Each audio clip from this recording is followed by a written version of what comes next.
Good morning friend. आज है international day of piece क्योंकि आज है 21 सितंबर।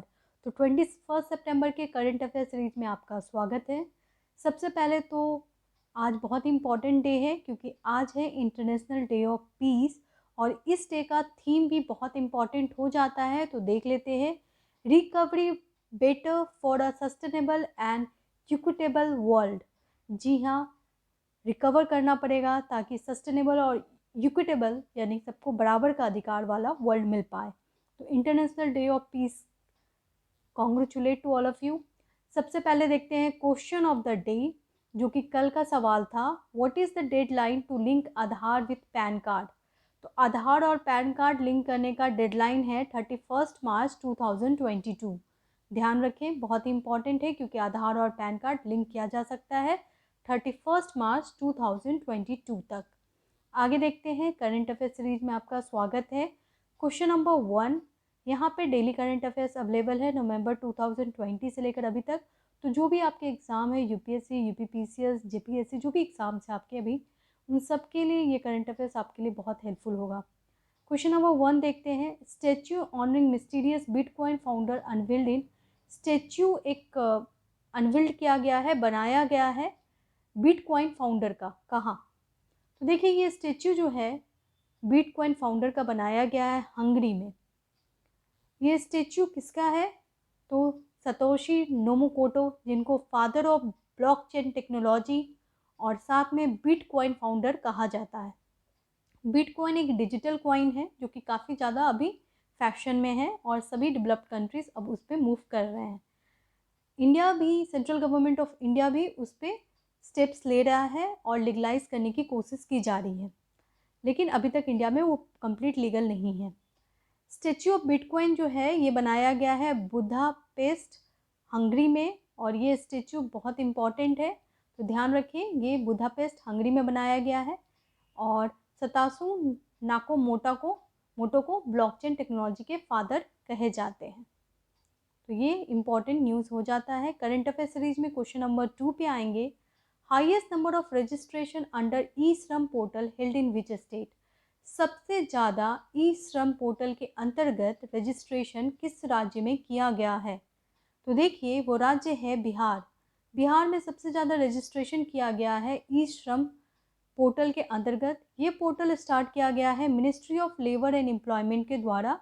25 दिन पहले ही ये स्टार्ट किया गया था, न्यूज़ में कवर किया गया है और अभी बताया जा रहा है कि 1.03 करोड़ पीपल इसमें रजिस्ट्रेशन कर लिए हैं। तो बहुत important news, 1.03 crore people registration कर लिए हैं, जिसमें 43% वीमेन है तो 57% मेन है।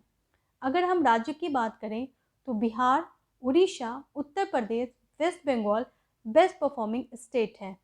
देखिए, ये सारे राज्य बहुत ही इम्पोर्टेंट है, इनके नाम तो ध्यान रखें। ई श्रम पोर्टल लॉन्च किया गया है माई गवर्नमेंट और ministry of labour and employment के द्वारा। इसका पर्पस क्या है और किस तरह के वर्कर के लिए ये स्टार्ट किया गया है? तो ये स्टार्ट किया गया है अनऑर्गेनाइज वर्कर के लिए, ठीक है, और उनका रजिस्ट्रेशन किया जा रहा है और उनको ट्रेनिंग दी जा रही है। Construction worker, migrant worker, street vendor, domestic worker, agricultural worker, इन सबको रजिस्टर्ड किया जा रहा है इसके अंतर्गत। अगर हम लोग अभी रजिस्ट्रेशन की बात करें तो 1 करोड़ से अधिक लोग इसमें रजिस्टर्ड हो गए हैं। और अगर हम देखें कि किस कैटेगरी के लोग रजिस्टर्ड हुए हैं तो इसमें सबसे ज़्यादा एग्रीकल्चर सेक्टर के लिए इस पोर्टल में रजिस्ट्रेशन करवाई गई है और हाईएस्ट रजिस्ट्रेशन है एग्रीकल्चर सेक्टर के लिए, फिर कंस्ट्रक्शन के लिए और फिर अदर के लिए। तो ये रजिस्ट्रेशन हो चुकी है जिसमें बिहार राज्य प्रथम स्थान पाया है रजिस्ट्रेशन सबसे ज़्यादा करने के लिए। क्वेश्चन नंबर 3 पे आएंगे। आपके द्वार आयुष्मान अभियान हैज स्टार्टेड बाय। आपके द्वार आयुष्मान अभियान स्टार्ट कर दिया गया है किस राज्य के द्वारा?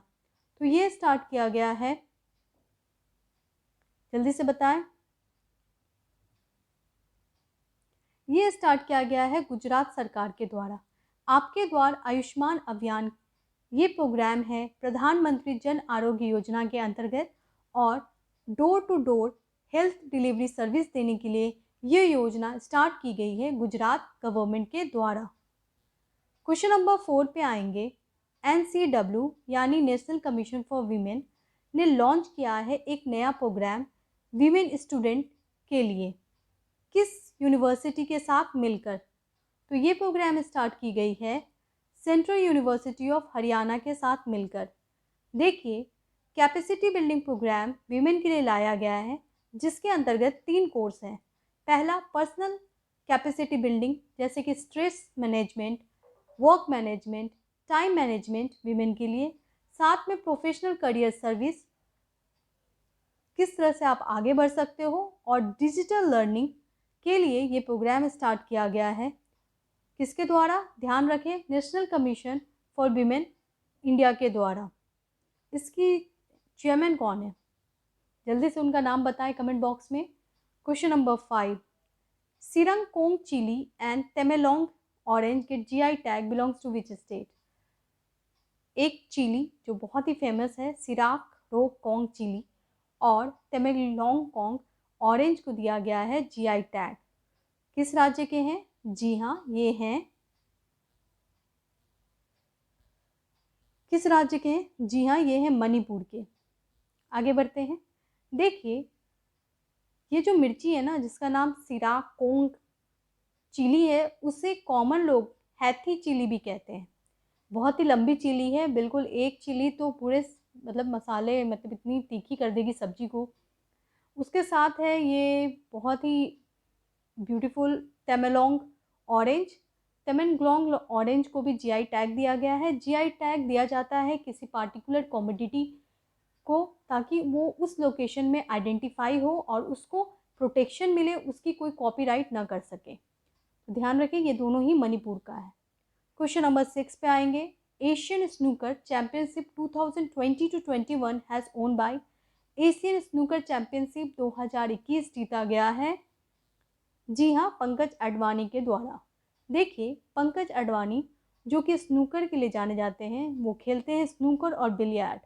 अब ये क्या है? ये दोनों ही गेम जो है वो टेबल से बिलोंग करता है। इस तरह के टेबल होते हैं जिनको स्टिक से हिट किया जाता है, इसमें बॉल होते हैं। दोनों ही गेम सिमिलर है, लेकिन फिर भी डिफरेंस है। डिफरेंस क्या है देखते हैं। बिलियर्ड जो होता है उसमें पॉकेट नहीं होते हैं, लेकिन जो स्नूकर होते हैं उसमें पॉकेट होते हैं। और अगर आप फिजिकल एजुकेशन से हैं तो प्लीज़ इसका आंसर दें, बिलियर्ड और स्नूकर कैसे डिफरेंट है। आगे बढ़ते हैं, देखते हैं। एशियन स्नूकर चैंपियनशिप 2021 दिया गया है पंकज अडवाणी को, और ये बताना चाहूँगी कि वो एक बहुत ही यूनिक प्लेयर है जिनको मीडिया ने बहुत कम हाईलाइट किया है, लेकिन वो ऐसे प्लेयर हैं जो कि जितने भी वर्ल्ड टूर्नामेंट हुए हैं उसमें कोई ना कोई टाइटल अभी तक जीते हैं, tournament related to billiard and snooker. ठीक है, आगे बढ़ते हैं। एशियन स्नूकर चैंपियनशिप हुआ है दोहा, कतार में, और पंकज अडवाणी ने हराया है यहाँ अमित सरखोश को, जो कि ईरान के हैं। तो ध्यान रखें। क्वेश्चन नंबर 7 पे आएंगे। Femina Miss Grand India 2021 Manika Sheokand become the brand ambassador for water conservation by. Femina Miss Grand India 2021 Manika को ब्रांड एम्बेसडर बनाया गया है वाटर कंजर्वेशन प्रोग्राम के लिए, किस सरकार के द्वारा? तो ये बनाया गया है हरियाणा सरकार के द्वारा। देखिए, Femina Miss Grand India Manika जो कि खुद हरियाणा से बिलोंग करती है, और इनको सिलेक्ट किया गया है, ब्रांड एम्बेसडर बनाया गया है water conservation programme of Haryana. Question number 8 पे आते हैं। Which state has passed compulsory registration for child marriage? जी हाँ, इसका आंसर तो आपको पता होगा, काफ़ी ज़्यादा न्यूज़ में है। ये है, सॉरी ऑप्शन गलत दे दिया मैंने, ये है राजस्थान। ठीक है, तो किस स्टेट ने इसे किया है? तो वो है राजस्थान। ध्यान रखें, राजस्थान ने मैरिज एक्ट को कंपलसरी कर दिया है। ठीक है, और compulsory registration of child marriage हो गया है राजस्थान में। ये बात बताई जा रही है मिड न्यूज़पेपर के द्वारा। इंडिया में चाइल्ड मैरिज एक बहुत बड़ी समस्या है और लगभग सभी राज्य इसे फेस कर रहे हैं। अगर चाइल्ड मैरिज की बात करें तो मुझे ऐसा लगता है कि पूरे समाज में विमेन के जो भी आज सिचुएशन है उसका कारण चाइल्ड मैरिज ही है, और ये सभी विमेन समझती भी होंगी।